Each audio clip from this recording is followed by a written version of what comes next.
Bienvenidos a la entrevista de Tiempo de Canarias. El 8 de marzo es una fecha para reivindicar la igualdad entre hombres y mujeres, pero ¿cómo se trabaja esa igualdad desde la enseñanza?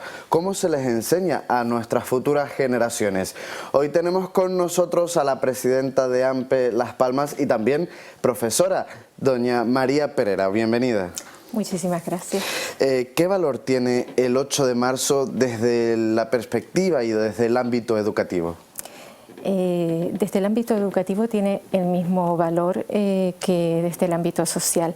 Es un momento muy importante para reflexionar acerca de los grandes avances que han habido, de los cambios que se pueden implementar y sobre todo es un momento para poner en valor la labor de todas aquellas mujeres valientes que han marcado de alguna manera la historia de sus países y de la sociedad en general.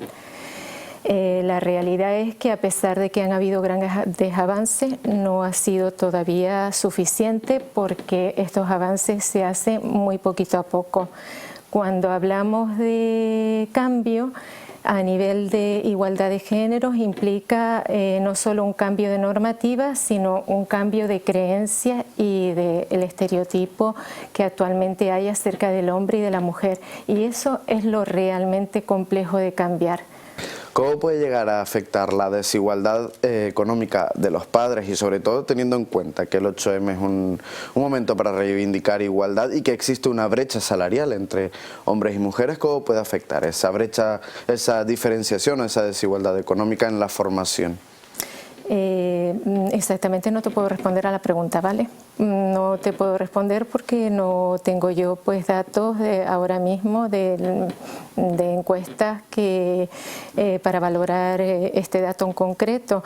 Yo entiendo que sí, que en cierto modo cuando no hay las ayudas necesarias pues no te puedes beneficiar de otras posibilidades que tienen otros alumnos con más recursos, como por ejemplo es el recibir unas clases de refuerzo de inglés, el recibir pues clases de apoyo en general en aquellas materias en las que tienes dificultades.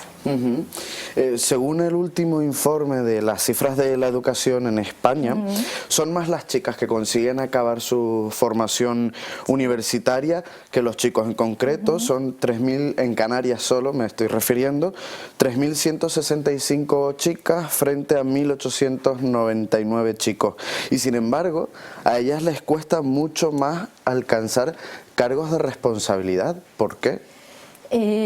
No tiene una explicación clara.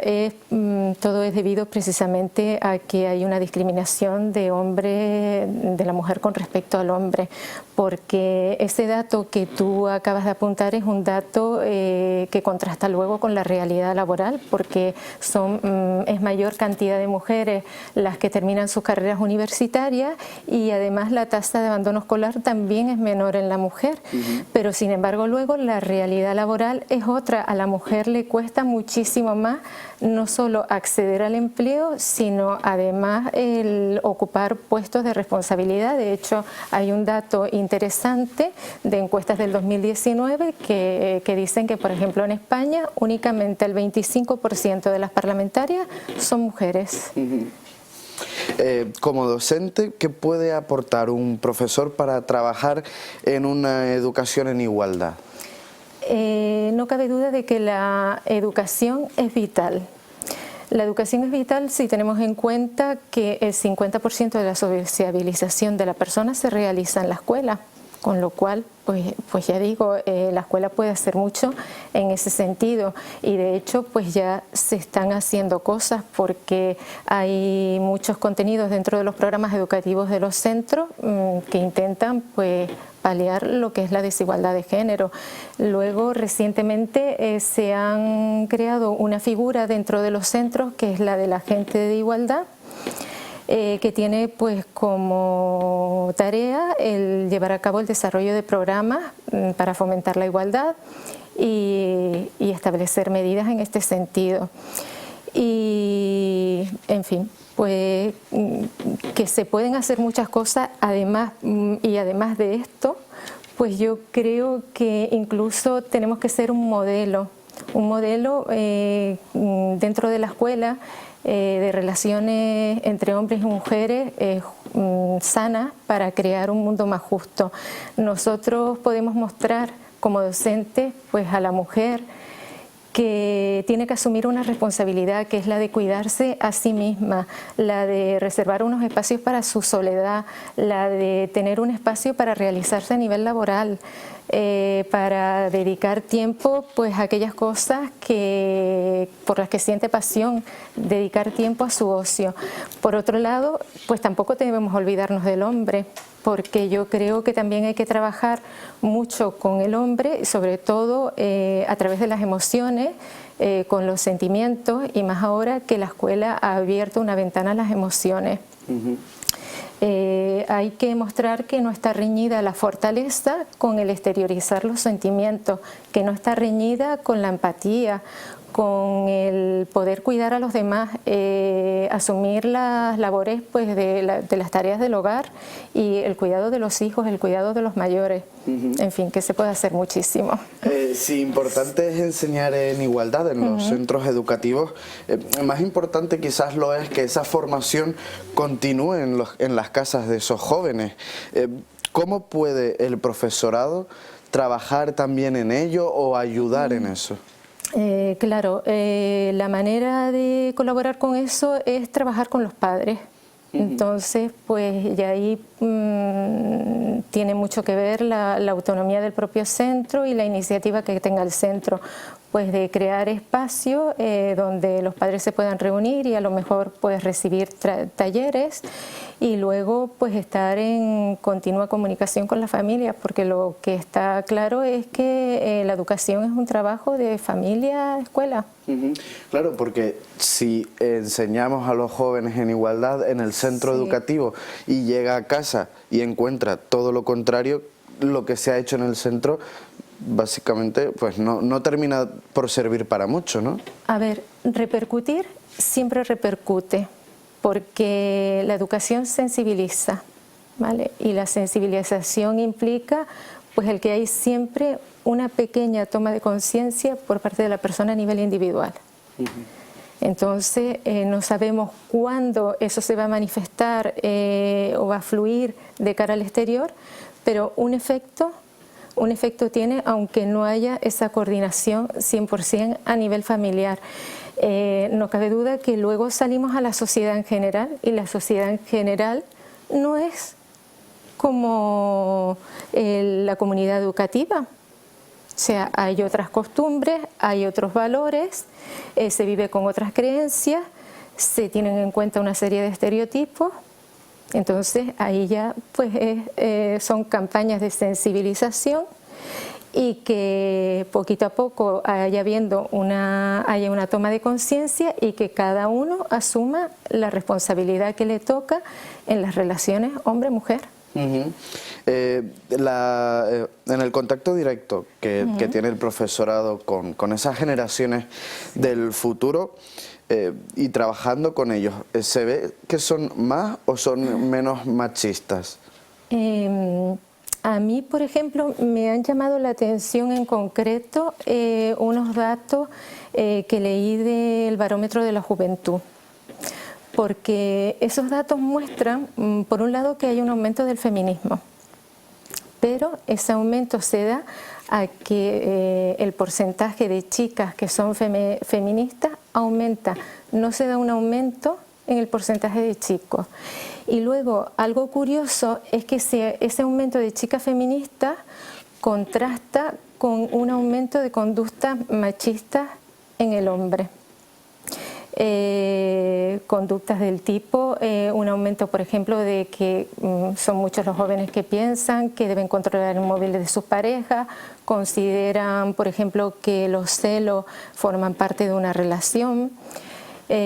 Consideran también que la mujer tiene que atender a las necesidades del hombre y yo entiendo que para mí eso lo que indica es que hay que trabajar mucho con el hombre para que el hombre finalmente asuma que la mujer tiene hoy otro rol en la sociedad.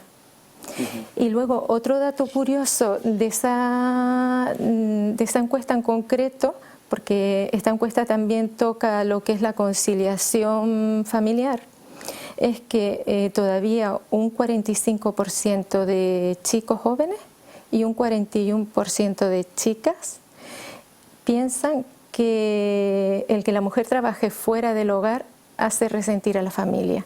Y eso es porque hay mucho que trabajar en lo que es la corresponsabilidad y una distribución justa y equitativa de las cargas familiares.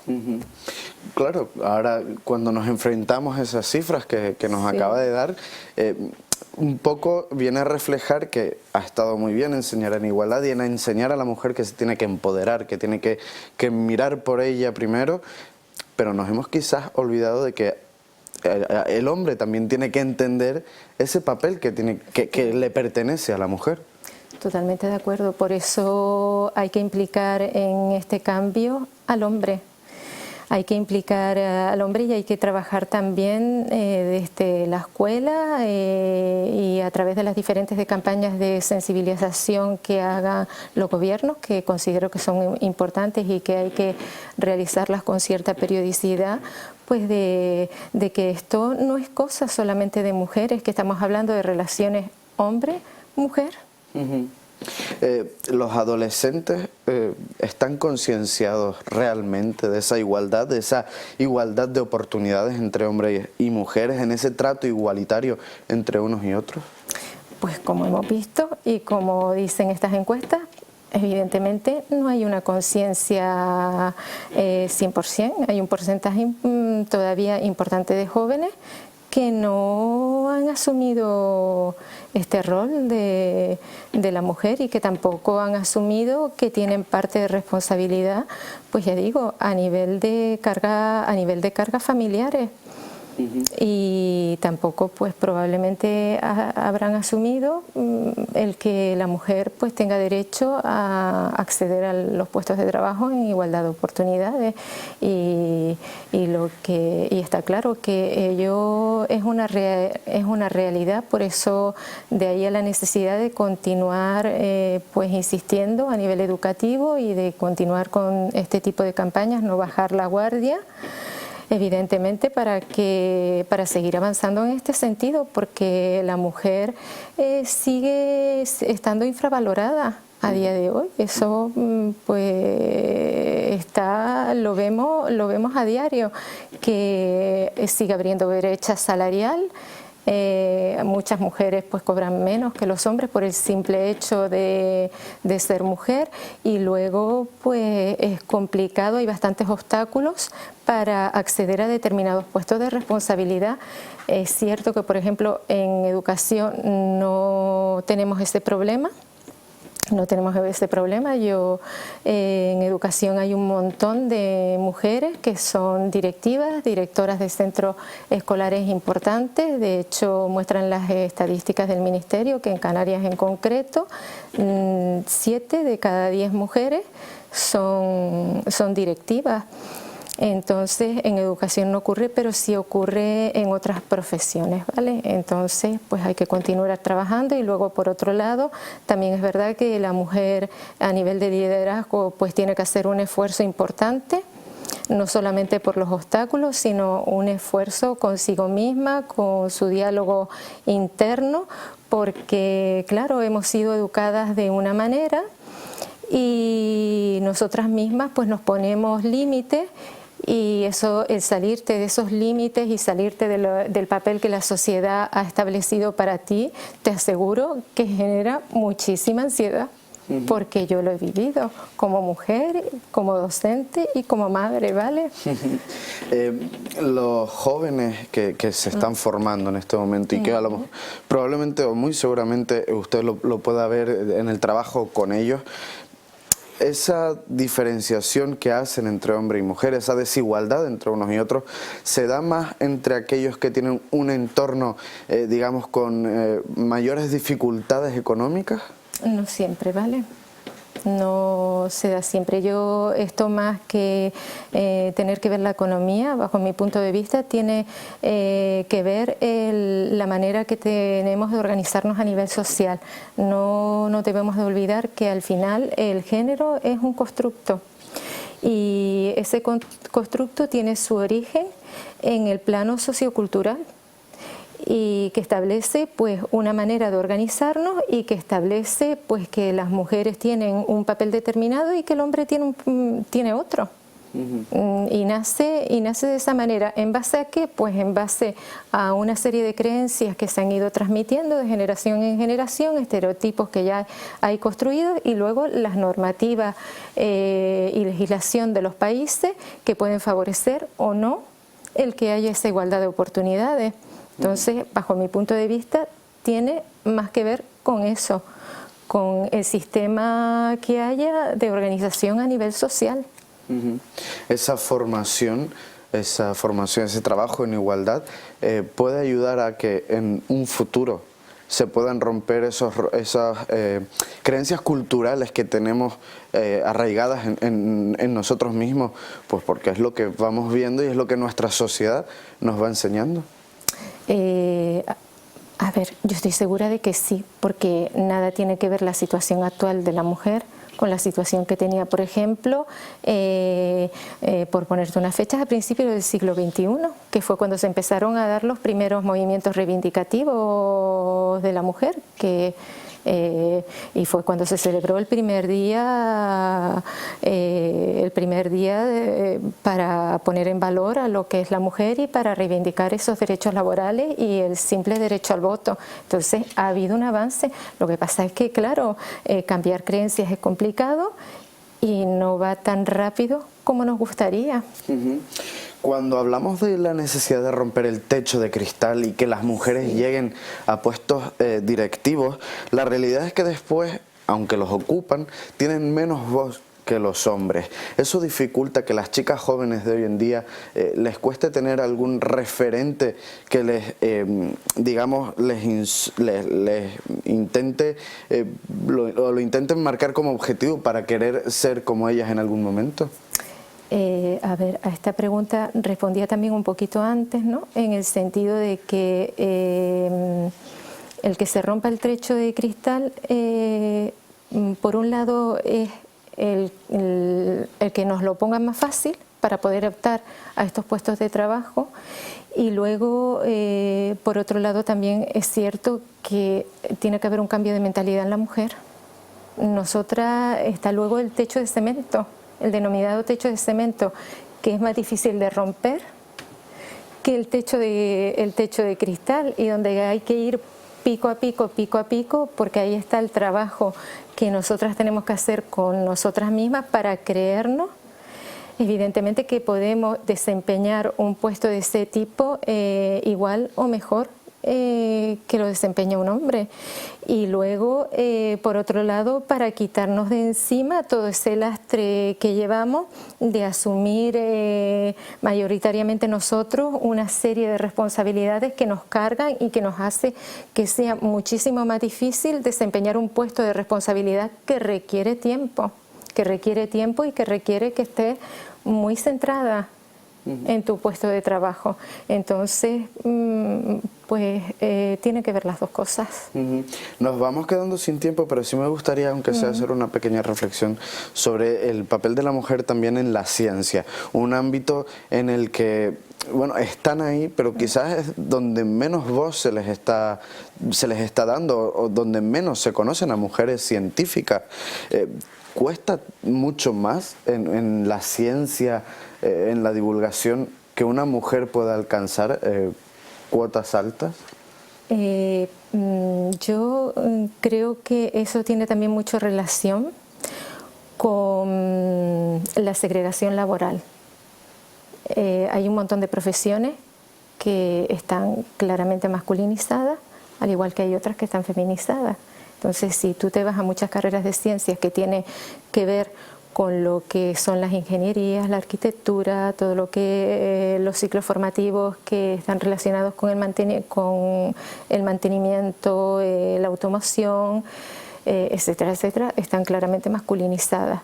Y luego tenemos una serie de profesiones como es la sanitaria, comercio, marketing, e incluso la propia docencia, que son carreras que están feminizadas. A mí me sorprendió, pues hace un par de semanas que acudí a una charla con un compañero en la universidad, eran alumnas de primero de primer grado, sí, que estudiaban en el grado infantil. Y había 4 chicos y 35 mujeres. Entonces es también una cuestión social cultural. ¿Qué es lo que pasa también? Que claro, cuando el alumno entra en el cole infantil, ese niño mayoritariamente, la mayoría van a tener a una docente que va a continuar con el cuidado maternal. Se sigue asociando la educación a la mujer. ¿Y qué podemos hacer? Pues desde la escuela trabajar a través de los equipos de orientación para pues, llevar a cabo otro tipo de asesoramiento de cara a intentar paliar esta segregación laboral que tenemos. María Pereira, muchísimas gracias por acudir aquí a nuestros estudios y hablar un poco de esa igualdad desde el ámbito educativo. Yo por mi parte también quiero agradecer que hayan contado hoy conmigo para estar aquí y bueno, que me hayan permitido pues dejar este mensaje de forma especial a todas las mujeres, dada la proximidad del 8 de marzo, pero en general a la sociedad. A ustedes recordarles que pueden seguir toda la actualidad en nuestra página web y también a través de nuestras redes sociales. Muchísimas gracias y hasta la próxima.